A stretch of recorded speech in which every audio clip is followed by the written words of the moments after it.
This is Brendan Williams, pediatric orthopedic surgeon at the Children's Hospital of Philadelphia and member of the CHOP Sports Medicine and Performance Center. Today, I'll be demonstrating how to use and adjust your postoperative hinged knee brace. After your surgery, your surgical team will apply a hinged knee brace to your leg that will fit over top of your operative dressings. The brace should be worn at all times except when changing clothes, showering, or using your CPM machine if prescribed. Purple foam may also be placed inside your brace to prevent it from being too tight while your nerve block is still in effect. This will eventually be removed. Let's start with a quick tour of how to use your knee brace. The brace has two hinges that should be centered at your knee joint and telescoping bars that run in parallel fashion up and down your thigh and lower leg. If these components of your brace are not running in parallel fashion, they will impede knee motion and will require adjustment. The brace also has quick clips that allow you to easily take the brace on and off and Velcro tabs to adjust the fit of the brace around your leg. Each hinge has two gray clips. These are set by your surgical team and therapist and will prevent your knee from bending in any unsafe positions during your recovery period. Each hinge also has a red switch. Sliding these up and down will allow you to lock and unlock the brace. Both switches must be in the unlock position for you to begin moving your knee. When not performing range of motion, and especially while sleeping, it is critical to lock your brace in maximal extension or even hyperextension. This will be useful in preventing the development of a flexion contracture of the knee.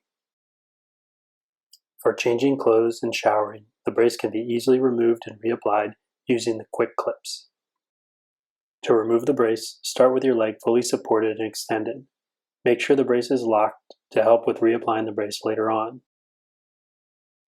Unclip all of the quick clips and lift your leg out of the brace. When it is time to put the brace back on, lay your leg in the middle of the brace. Assure that it is centered, putting the hinges at the middle of your knee joint. After appropriate application of the brace, the telescoping bars should be aligned with the middle of your thigh and lower leg. If you are still using purple foam, replace it over top of your leg and then reclip each of the quick clips. When it is time to perform knee range of motion exercises, unlock both hinges of your knee brace using the red clips. Bend your knee back and forth in a comfortable fashion. Use the numbers on the side of the brace to help you guide and determine how far you are bending it. When you are done performing exercises, put your knee back in a straight position and lock the brace. It can be helpful to push down on your thigh to help get the knee as straight as possible. Locking the knee in 10 degrees of hyperextension is preferred to prevent development of flexion contracture of the knee. Some patients will have purple foam padding placed underneath their brace immediately after surgery. This is to prevent the brace from being applied too tight when the leg is numb from a nerve block.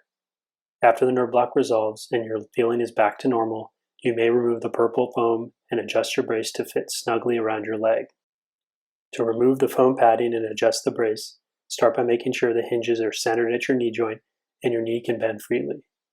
Lock the brace with your knee in a straight position. Pull the foam padding out from the front and back of your leg.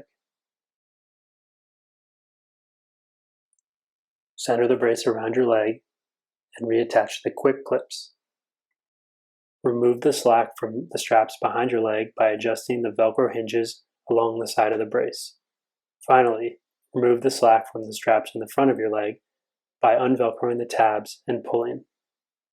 It can sometimes make things easier to first adjust the straps closest to your knee and then finish by adjusting the straps at the top and bottom of the brace. Make sure the hinges and bars stay parallel on the inside and outside of your leg throughout the adjustment. Avoid over-tightening your brace to prevent numbness, tingling, or swelling of your foot and ankle. After adjustments are made, the knee should be able to bend in an unrestricted manner when the brace is unlocked. Thank you for your attention. We hope these instructions helped you using your hinged knee brace. If you have any questions, feel free to reach out via MyChop or the number listed to your CHOP Sports Medicine team. Good luck in your recovery period.